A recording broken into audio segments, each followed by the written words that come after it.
Thank you all very much for being here this afternoon. I appreciate the opportunity to visit with you about the Frank Phillips home, which in my opinion is the crown jewel of this community and has been for well over 100 years.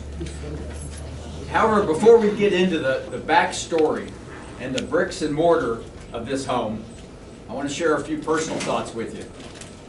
While preserving the bricks and mortar of any historic building is very, very important, it's no more important than the preservation of the history and the stories behind those buildings. Imagine, if you will, if you walked into an old, beautiful mansion and you ask, when was it built?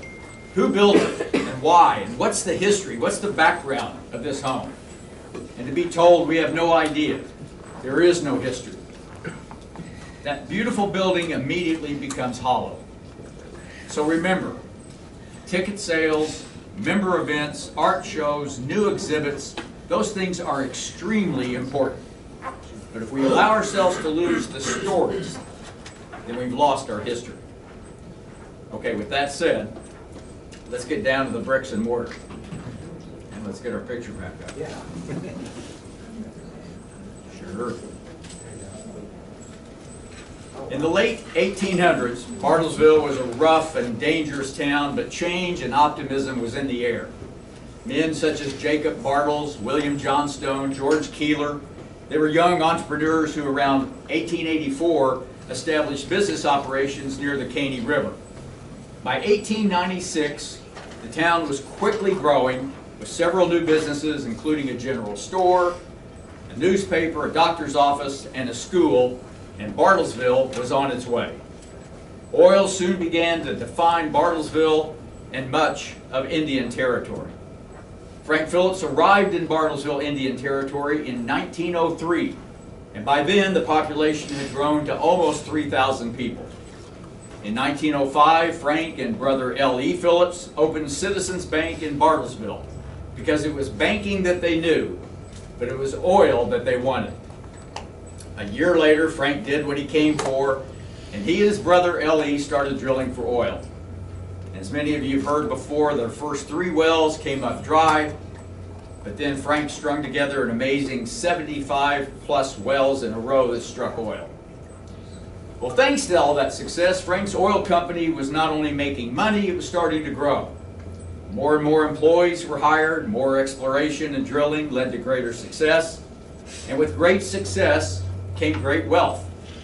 Frank felt like it was important to the community, to his company, and to his bankers for him to establish roots in Bartlesville. So why was that important?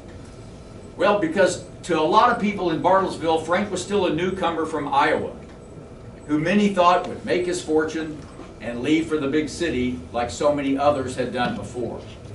So Frank wanted to build a new home, a big home, one that would make a clear statement to friends, business associates, and the Bartlesville community, one that clearly said, I am here to stay. So Frank began searching for land to build that home. And in partnership with a developer named Pemberton, in 1907, the same year Bartlesville or Oklahoma became a state, Frank paid $50,000 for 2 tracts of land that were considered to be on the far south end of Bartlesville, almost really in the country. The first tract was called Pemberton Heights, and lots sold for $250 to $1,000. The other piece was Johnstone Heights, a 40-acre tract of land, and Frank decided to build his home on the Pemberton addition, on Cherokee Avenue between 11th and 12th Streets. Frank hired an architect by the name of Walton Everman to design his mansion. Everman was well known to Frank because he had also designed the Phillips' bank building in downtown Bartlesville. So, if we can get that thing to stay on. So there's the home under construction, which is quite a view. And if you had a bigger view of it, you would see what I mean when I say it's out in the country, because there were no trees, no landscaping. It was out in the middle of nowhere south of town.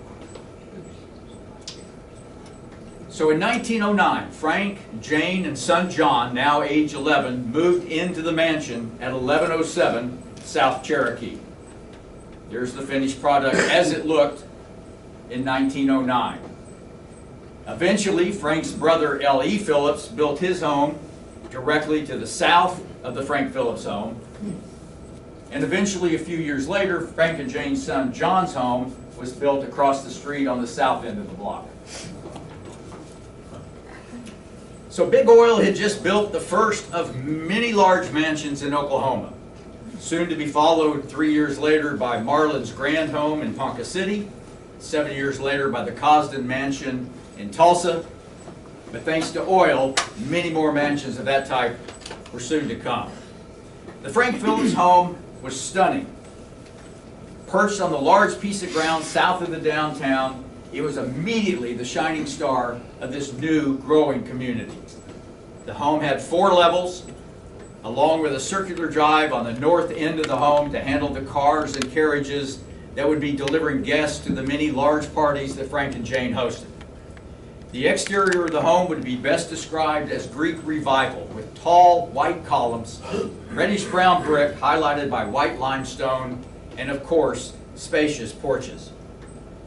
But as you enter the front doors of the mansion, you're greeted by a beautiful mahogany staircase and banisters that lead to the second floor. And all of this wood, all this mahogany, was shipped to the location from Jane Phillips' father's mahogany farm in the Philippines. The first floor consisted of a music room,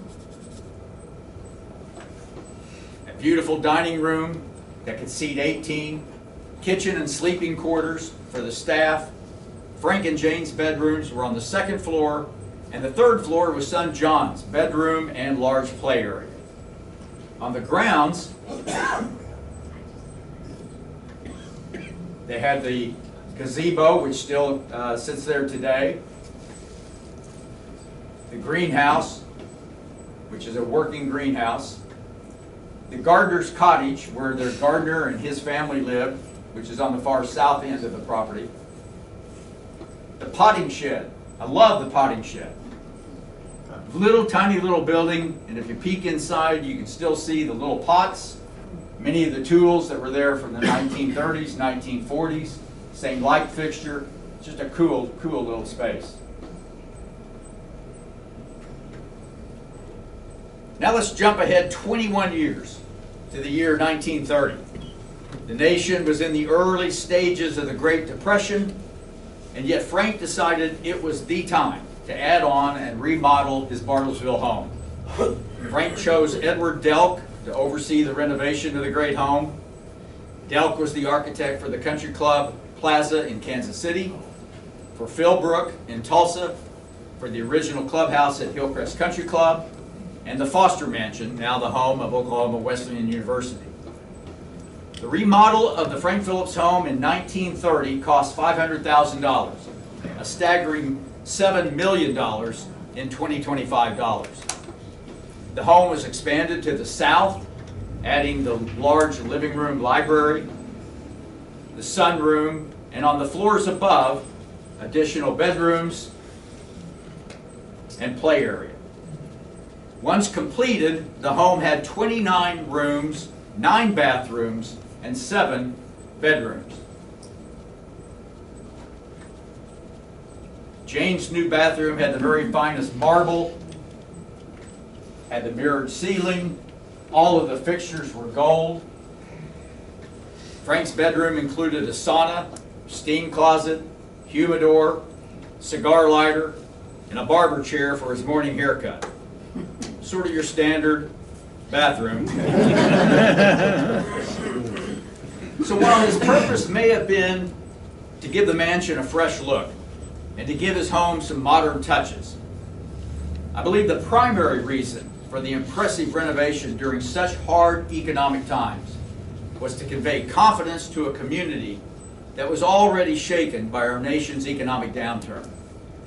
By moving forward with this massive remodel, Frank was saying to Wall Street, to Phillips employees, and to the community, I'm okay, and Phillips Petroleum Company is okay. The home was magnificent, just as Mr. Phillips hoped, and it achieved its purpose by assuring the citizens of Bartlesville that he was there to stay. And over the next 18 years, Frank and Jane entertained often in the beautiful home, to parties large and small. And while business kept Frank on the road more and more over the next few years, Jane often served as the sole hostess to many of the large social events in the home. She also enjoyed her lunches with friends, playing cards in the sunroom, and privately working on her many jigsaw puzzles, which she loved. Jane Phillips died on August 31st, 1948. Surprising to many, the title to the mansion had always been in Jane Phillips's name. And in her will, Jane left the home to her granddaughter, Betty. Betty and her husband moved into the home following Jane's death to help take care of Frank, who died 2 years later in 1950. Betty and her family lived in the Frank Phillips home for almost 20 years before moving to the East Coast. After moving, Betty donated the home to the state of Oklahoma, and for more than 4 decades, the Oklahoma Historical Society, along with local staff, did an absolute terrific job caring for and managing this beautiful home. However, super tough economic problems hit Oklahoma around 2014, and that caused a lot of state budgets to be drastically cut, including the budget to take care of the Frank Phillips home. A few years later, funding stopped altogether for the home. And due to these budget cuts, the Oklahoma Historical Society ability to continue to manage and care for the home became in real jeopardy. Now, whether it was fate or simply good fortune, or maybe some of Frank Phillips's special magic, in her deed to the state, granddaughter Betty had stipulated that she was donating the Frank Phillips home to the state of Oklahoma for as long as they operated it as a historic home that was open to the public. If the time ever came that doing so was no longer possible, the home would transfer to the city of Bartlesville for them to operate, and if they could not operate it as a museum and open to the public, the home would be bulldozed and turned into a park. As you can imagine, no one could even think of the idea of this beautiful home, the cornerstone of Bartlesville, often referred to as the Grand Lady of Cherokee, being torn down. At the time, I had the great privilege of serving as the CEO for the Frank Phillips Foundation, which owns and manages Willow Rock Museum and Wildlife Reserve. And to me, there was only one logical thing to do, and I proposed to our board that we should do whatever we could to take over the operations of the Frank Phillips home. My board gave me the green light to pursue the home with one major caveat. Not $1 of Willow Rock money could be used to acquire or maintain the home. It made perfect sense to me. Money that had been raised for Willow Rock, money that had been donated to Willow Rock, should be spent on Willow Rock. If we were able to acquire the home, we knew in advance that we would have to raise somewhere around $1 million to $1.5 million in order to make the necessary repairs to the home and to make sure its financial ability was sound for future generations. So once I had that board approval, I then met with the board of the Oklahoma Historical Society and their chairman, Bob Blackburn.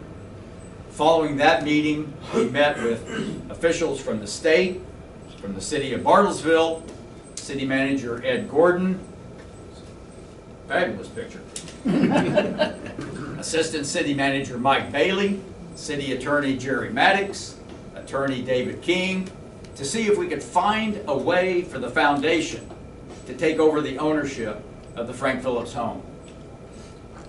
Folks, what followed was a perfect example of how good things can happen when city and state officials, working with a local nonprofit, are determined to do the right thing for the community. We had a solid handshake deal from the state. We started a fundraising campaign that stretched across the country. We had donations large and small from people that understood the importance of preserving this treasure. I knew that we would have to be creative to make this happen, And I had the good fortune over the years at Willow Rock to work with the leadership team at the premier auction house at Christie's of New York, specifically with their senior vice president, Allison Whiting.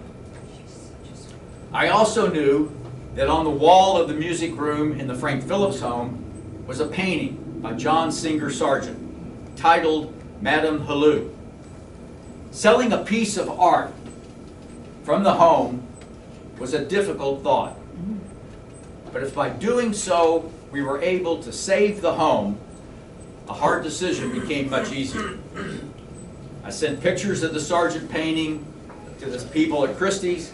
They immediately recognized it as a valuable piece of art. Long story short, in early 2018, we shipped the painting to New York City, and it was to be the featured piece at the next major art sale at Christie's. They estimated it would sell between $350,000 and $500,000. I sat in that auction gallery in New York City along with my wife, praying that their estimate was right and hoping we were not going to be disappointed. The bidding started at around $200,000. It went to $250,000. It went to $275,000, and it stopped. As did my heart. I'm sitting there thinking, I'm going to go back to my board and say, this $350,000 to $500,000 we hope to get, well, we got $275,000. Then another bid came in at $325,000, and another one at $375,000, and another one at $450,000. And it sold for $850,000. Christie's had a beautiful Jacquet, a copy made of Madame Halloo. That's the copy. And it hangs as beautiful as ever, exactly where the original used to be. That $850,000 was exactly what we needed in order to get the excitement and the energy to hit our targeted number of $1.5 million. Ultimately, we raised $2 million for the home, and now, from a financial position, the home is in great shape for generations to come. In 2018, the title of the home was officially transferred to the Frank Phillips Foundation. To me, it seems so appropriate that after 70 years, from 1948 to 2018, the great mansion and Willow Rock were once again reunited and under the ownership of the very foundation that Frank Phillips established in 1937. We immediately commenced with necessary repairs, enhancements to the great home, painting the exterior, adding exterior lighting, adding new security systems, new AC, new electrical, and water line replacements. So that is the brick and mortar side of the Frank Phillips home. But there are several great stories about the home that most people are not aware of. Story number one. Before we took title to the home, as you can imagine, I walked every square inch of it, over and over and over. While walking a bedroom on the second floor that was directly above the dining room, there was a significant fall in the floor. And when I say significant, you felt like you were in Silver Dollar City and walking through one of those weird homes. Several inch drop from one end to the other. We hired Gorman Construction, whose grandfather happened to build the lodge at Willow Rock, to examine the issue, and we hired a structural engineer to take a look at it. And after running tests, the structural engineer determined that the ceiling of the dining room had been carrying the entire weight of the house for the last 100 years. For those of you that are familiar with the dining room of the home, the ceiling is made up of a gridwork of mahogany, a beautiful chandelier, and beautiful furniture. Those individual strips of mahogany were carefully removed and numbered piece by piece. All the furniture was carefully moved out of the room, and the chandelier was taken down piece by piece.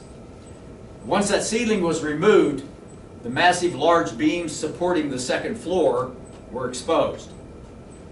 Due to that dining room ceiling bearing the weight of the entire home, we found several beams with major cracks and one that had been entirely crushed. Now bear with me on this one. We then went and used floor jacks. I say we. I watched. We used floor jacks to support the second floor so that we could work on those beams up above. We also had to go into the basement and put floor jacks on the ceiling above it to support the first floor. You can't really appreciate what it's like when they started firing up those jacks and you hear the groaning and creaking of this wonderful, beautiful home, and you're thinking, my God, I hope it doesn't fall down around us. We then carefully removed, carefully removed the damaged beams, which meant at this point the house was being supported by those floor jacks. New beams were installed. Super heavy metal bracing was put on each beam as it tied into that second floor. And the ceiling and mahogany molding was carefully put back together. The job was nerve-wracking. The job was successful. And I'll tell you this, one day that home may fall down, but that dining room isn't going anywhere.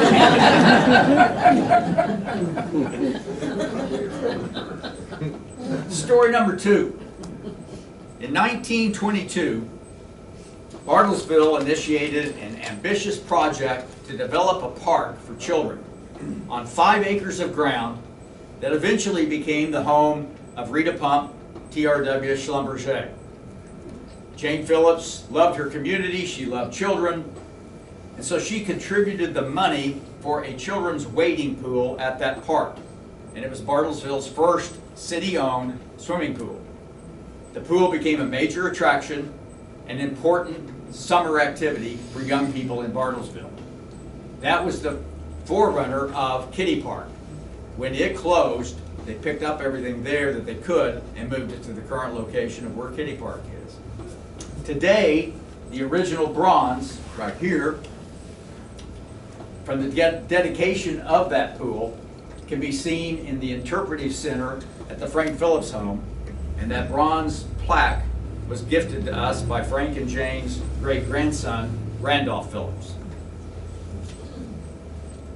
Story number 3. This is a great one. In 1920, a Mitchell touring car was manufactured in Racine, Wisconsin, and shipped by rail to the Mitchell dealer in Bartlesville. During a harsh winter in 1920, the car's engine froze and cracked, making it worthless, and it was moved to a garage at 8th and Delaware. Years later, Clayton Fisher, who was Frank Phillips' chauffeur, brought the vehicle to the garage of the Frank Phillips home in an attempt to repair it. Fisher was able to fix the car's pistons and motor, got it running before his death, but it remained stored in that garage for many, many years. After Fisher's death, the Mitchell was owned by Henry Irwin, the husband of Betty Phillips. Irwin replaced the tires and from time to time would drive it around town, eventually putting 372 miles on that Mitchell car. When the Irwins donated the home to the Oklahoma Historical Society, the car was moved out of the garage to a commercial storage site in Dewey, where it sat for many, many years. In 1998, something really cool happened. That car was acquired by a local family, Josh and Edna Lee. And over the years, the Lees did an incredible renovation to that car, bringing it back to absolutely mint condition. And it became the envy of Mitchell car collectors all over the country. So where am I going with this story? Well, in 2021, My phone rings and the Lee family calls me and said they'd like to donate the car to the foundation and ask if we would be interested. Oh, what a dumb question. What a dumb question. I couldn't say fast enough. Today, more than 100 years later, with less than 750 actual miles on the car, the Mitchell automobile sits in the very same place in the garage of the Frank Phillips home where it sat in 1931. Sounds like fiction, but it's really just a little more Frank Phillips magic. One of the greatest honors during my 16 years at the Frank Phillips Foundation was the opportunity to get to know two of Frank and Jane's grandchildren. Marcus Lowe, the son of Mary Frances Lowe, and Mary Horry, the daughter of Sarah Jane Burgess. Over the years, I had the privilege of becoming good friends with both of them, and to be able to listen to their first-hand stories about Frank and Jane, about the time they spent at the Frank Phillips home, and their summers when they would go out to Woolaroc. And hearing those stories was an absolute honor. Marcus, sure, there. Marcus passed away last year, but I have so many fond memories of our many, many conversations, visits with Marcus and his wife Barbara in their Florida home, enjoying dinner and stories at their beach club in Florida. Marcus had a very successful career as a financial advisor, and his insight into the markets and our foundation investments were beneficial to me and to our entire board. On the day I was hired as the CEO of the foundation, my phone rang, and I'd never met Marcus before, and he was calling from Milwaukee. And he wanted to introduce himself, and he, being typical Marcus, he didn't want to tell me about his life, he wanted to find out about mine. And I said, well, Marcus, I've lived in Bartlesville most of my life, and I practically grew up out at Woolaroc. And there was a pause, and he said, well, I did. Ouch. That was kind of a rough one. Marcus was wonderful, and we appreciated, enjoyed, and loved his friendship. My good friend Mary Horry lives in Rye, New York, and in Florida. She's the granddaughter of Frank and Jane. Mary remains incredibly active, and I still enjoy my frequent visits with her as she shares so many great memories. And trust me, I try as hard as I can to soak them all in. Mary has a very deep love for family history, and she's been terrific, not only sharing family stories, but also generously contributing to the collection at the Frank Phillips home. Again, their friendship was and continues to be very special. Story number 4. Years before we took over the Frank Phillips home, Mary Horry reached out to me and said she had so many things that belonged to her mother, Sarah Phillips, and her aunt, Mary Frances Phillips, such as toys, books, clothes, and jewelry. But because of her concern about the financial condition of the state of Oklahoma and the negative impact it might have on the Frank Phillips home, she was reluctant to donate them to the state. I suggested to her, I said, well, Mary, send them to us at Woolaroc, and I'll safely store them until the day comes that the home is in better financial shape. Didn't think much more about it. A few weeks later, box after box after box after box after box arrives at Woolaroc. All of them filled with incredible treasures. The history of the Phillips girls' time in that magical second-floor bedroom.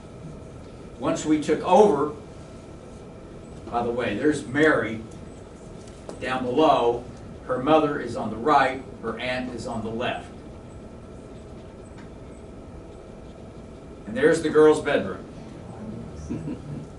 Once we took over the home, we created a new exhibit in the girls' bedroom, showcasing the beautiful dresses, jewelry, children's books, and toys that had belonged to Frank and Jane's daughters, thanks to the generosity of Mary Horry. There's some of the dresses. I love this. This is a painting that Frank had made of his daughter. He didn't like it, so it stayed in storage forever and ever. They finally found it and got it out. But that is the dress and the pendant that she's wearing in that painting.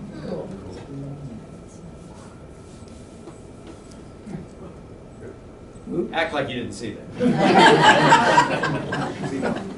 Good. Story number 5, saving the best story for last. In the basement of the Frank Phillips home, it was used primarily for storage, laundry, mechanical equipment. However, there is one little closet tucked away in the basement that is, if you go into it, it's filled with ladders, cleaning supplies, mops, brooms.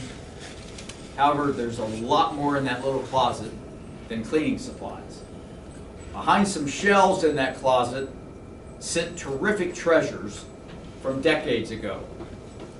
Bottles and bottles of gin, Kentucky Tavern whiskey, beer, and bottles of champagne.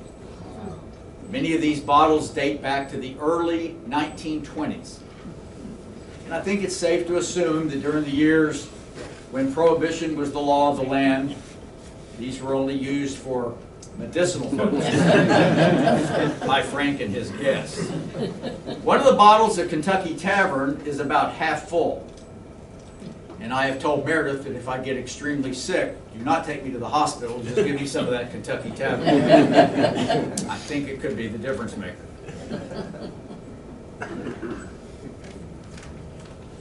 Today, the Frank Phillips home is a living time capsule. The furniture and the fixtures are the originals, dating back to Frank and Jane Phillips, and any tour of the home is an incredible walk through history. As you walk through that home today, you can almost hear the quiet conversations between Frank and Jane. You can almost hear the laughter from the guests at one of their many parties, and maybe even the slight hint of cigar smoke and bourbon, compliments of Frank. 116 years after Frank Phillips built this incredible home, it still shines as bright as ever today in the heart of our community, helping to tell a story that we should never forget. I can promise you this, Frank Phillips is smiling. Thank you.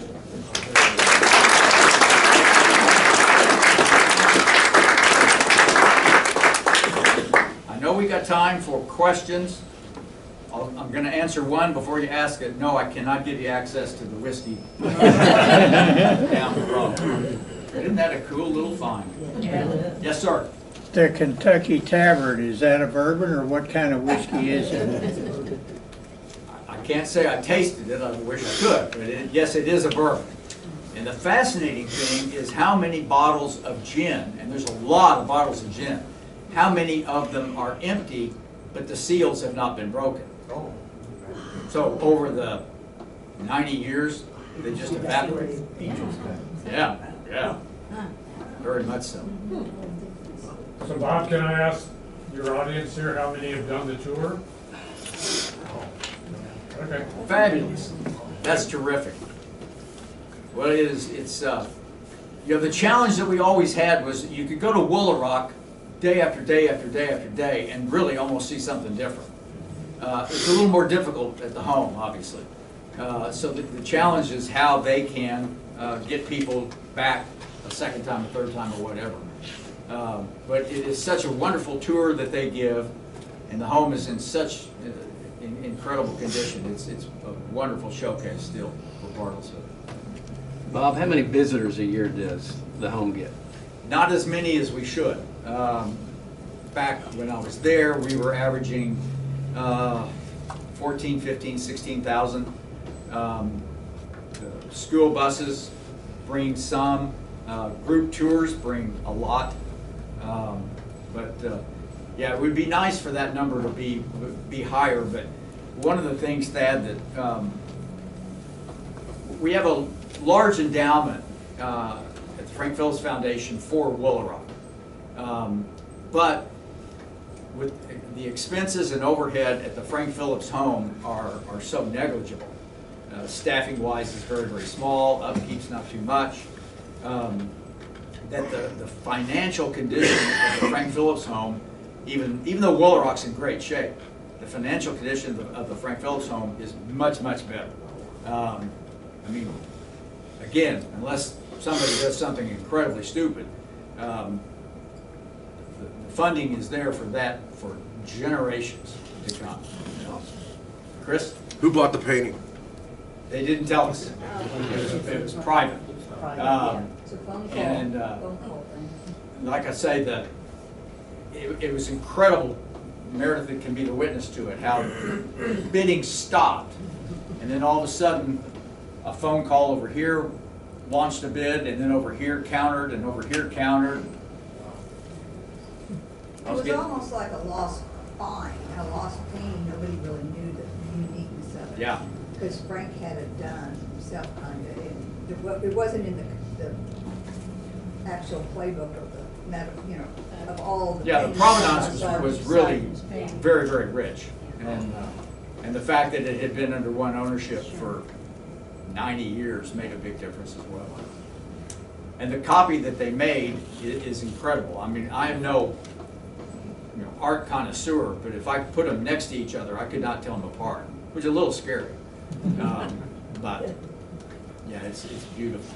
And we have a plaque that we put there, for full transparency, that says this is a copy of the original that was sold in order to preserve the home. Story Yes, about ma'am. that painting. My sister was here visiting from Washington, D.C. She volunteers at the Gallery of Art there. Uh-huh. And I took her in that room and she took me aside and she said, "Do they have any idea what that painting is?" I mean, she knew. Yeah. Yeah. And Yeah, if you go through the I Bilt, didn't, but she did. if you go through the Biltmore, there's several John Singer Sargent's portraits that are up there. But yeah, it was a great history. And again, it was just one of those things that, again, define it any way you want to, but that painting allowed everything else to happen. And in fact, Meredith and I were at Christie's of New York a year, 6 months maybe, before any of this was even going on. And as I'm walking through one of the galleries, I see a John Singer Sargent. And I turned to her and I said, "I'm pretty sure that the mansion's got a John Singer Sargent." And so my mind started working already at that point, that this could be the ticket to make this happen. But the effort between, as I mentioned, the effort between the state of Oklahoma, Bob Blackburn, if any of you all had the opportunity to meet him, he's absolutely fabulous. The head of the Oklahoma Historical Society for many, many years. And then working with our city government, working with city attorneys and our local attorneys for the foundation, it was incredible because everybody was heading the same direction. And that was to save that home. Yes, Do ma'am. they know when the sergeant was initially acquired for the home? Any idea? Frank got the painting back in, I think it was around 1924, 1925, somewhere in that range. Gary. I guess this might be story number 5. Back about 2005, they renovated the north and south porches and put new insulation up in the attic. When they pulled out the old insulation, it was shredded wood. Can you imagine the fire hazard? They also found some old beehives and also some empty beer bottles, which we suspected were from John. They also found, when they were doing that, some other bottles that had been given to Frank by John Kennedy's father, who Joe Kennedy did a lot of alcohol distribution in his day.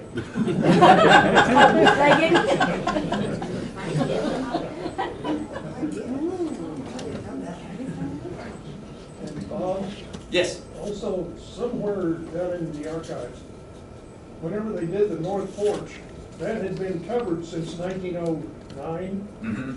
which was well before the nuclear age.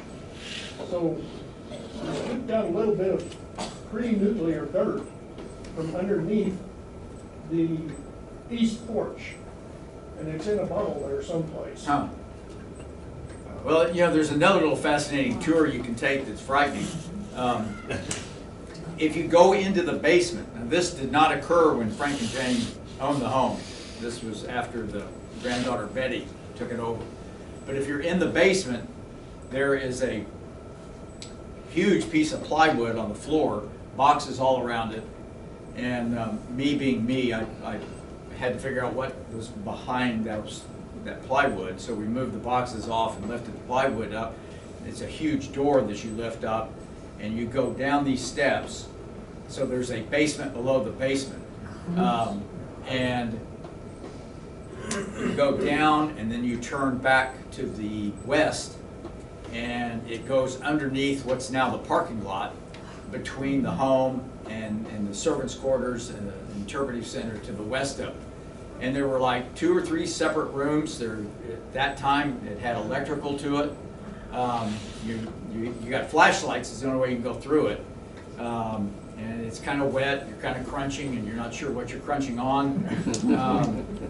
Pretty weird, but I don't know if it was built as a, because of the time factor, yeah, if it was a storm shelter, if it was a bomb shelter, or what, but the Irwins were the ones that built it. I heard kidnapping from the Lindbergh kidnapping. They put Could some be. secret hiding holes in the room or in the building. It's like thick walls. That's actually a kind of an alcove you can hide into. Yeah, in But I the, had heard back when I first moved here by somebody before you found them that there was a hiding place for kidnapping. well, that's in the library, the living room library. Well, I mean, And there's 2 large panels, yeah. and they both open up. The one, when they installed the elevator in like 1946, they had to cut into that one. But yeah, you can open up those panels and stand inside them. It was either for fear of kidnapping, or it was Frank's way of eavesdropping on other conversations. Joe? I worked for the Oklahoma Historical Society, and I was helping take an inventory at the house. And Betty Irwin came in several times, all this, and she said that was a bomb shelter that was built. Okay. And then she came up into Jane Phillips' bedroom, and there's a safe. She had a paper bag, opened the safe, and just took all this jewelry in the bag and walked out. I had no idea what was in that safe. So that would have been a safe in that closet in Yes. Jane's bedroom, Yes. as you walk in and you go to the left. Yes. Huh. We had no idea what was in there. She took it. Probably wasn't costume jewelry.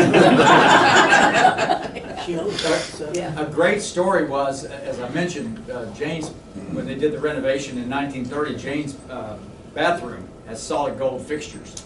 And the years later, I don't know, Joe, you may have been aware of it, or Gary, in the 60s or 70s, the home was broken into with the intent of stealing that gold fixture.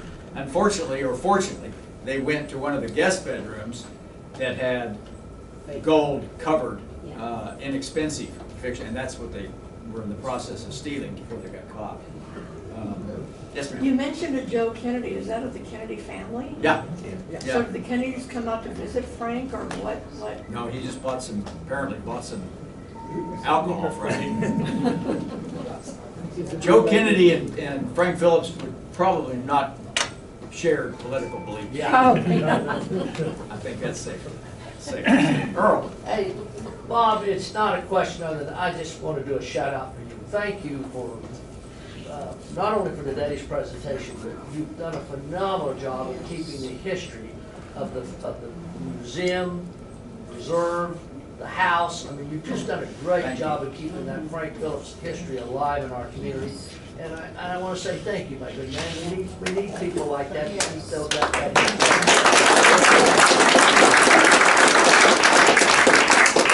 Well, you know, I always say that it's a lot easier when you love doing something. And let me tell you, driving to my office at Willow Rock never got old. I always thought, I wonder if anybody else is passing a buffalo herd right now. As you're going in there. So bad days were never quite that bad when you were out there. Anything else?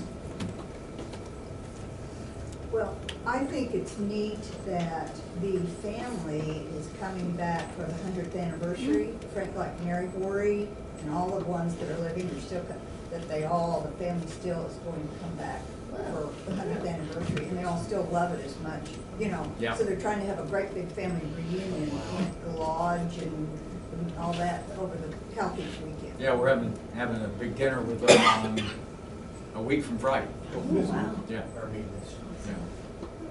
Yeah. Marcus Lowe was such a character, and I absolutely loved him. Meredith's heard this story 100 times. Marcus would call me, he'd be in Florida, and he'd be in his boat, and he's talking to me, and he's pulling away from the dock, and we're talking about this and this, or what are you going to do about this, what are you going to do about this, and then all of a sudden he'd go, "Gotta go, Bob, I'm past the wave line." No goodbye, I just heard the engines roaring as he was heading out.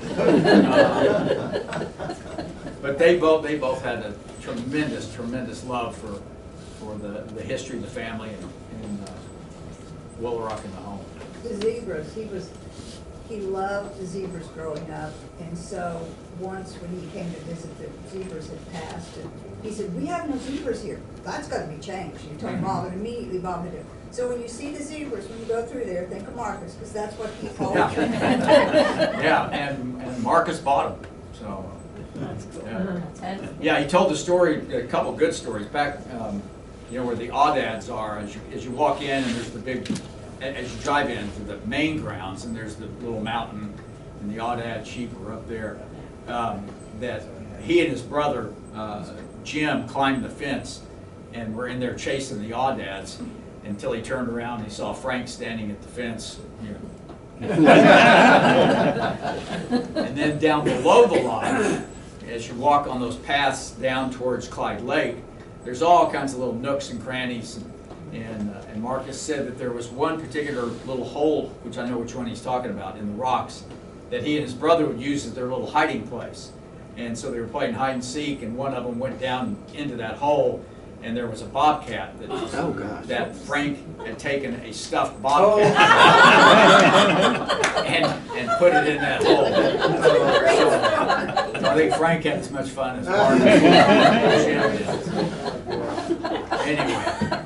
So like I said at the very first, all of this stuff is important, and preserving the structures is just vitally important. But it just doesn't make much sense to do that if you don't keep the stories. And because those are the things that keep it alive. So anyway, thank you all for being here. Thanks for your support of Willow Rock, the Frank Phillips home, and everything else in the city of Bartlesville. We appreciate it. Thank you.